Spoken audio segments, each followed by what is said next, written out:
Hello and welcome back to Shakesyear. We are going to finish up Locrine's Act 1, Scene 2 today, which sounds exciting because we've been in this scene forever and we've got loads of huge monologues from it. So we had Brutus, who recounted pretty much his whole life and gave us this very detailed account of how his body was failing him and everything like that. And then he told his eldest son Locrine that he should marry his cousin, Brutus's niece, Gwendolen, and everybody's cool with that.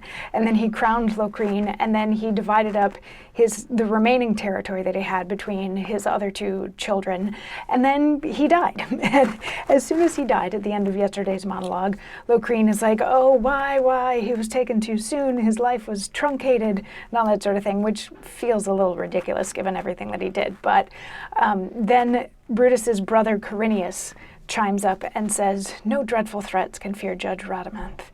Wert thou as strong as mighty Hercules that tamed the hugy monsters of the world, playedst thou as sweet on the sweet-sounding lute as did the spouse of fair Eurydice, that did enchant the waters with his noise, and made the stones, birds, beasts to lead a dance, constrained the hilly trees to follow him. Thou couldst not move the judge of Cerberus, nor move compassion in grim Pluto's heart, for fatal Moors expecteth all the world, and every man must tread the way of death. Brave Tantalus, the valiant Pelops' sire, guest to the gods, suffered untimely death.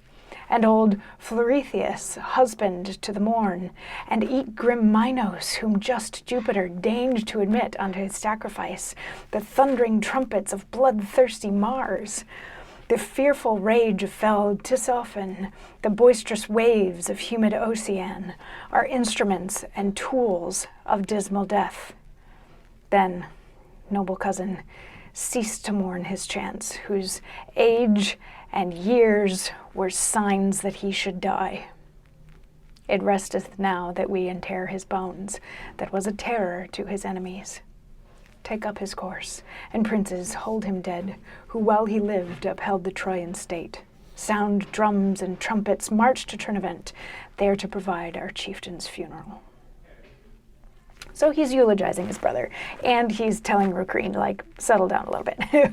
Basically, this boils down to everybody that has ever lived has died. It doesn't matter how great they were, what they did, how strong they were, how beautiful, whatever. Everybody has died, and a lot of these things that now exist, like the waves of the ocean and blah, blah, blah, these things exist kind of to make people die. And also, by the way, Brutus was very old and sick, so it makes sense that he should die now. And at the very end of this, he says, okay, everybody, take up the body and let's go give him a proper burial. And that is the end of Act 1, Scene 2. Whew, that was a long one. So yeah, now we have a brand new king. We've got a kingdom sort of divided in three. We've got a wedding that's going to be coming up. Who knows what's going to happen next? You will if you come back tomorrow for more. I'll see you then. Mwah.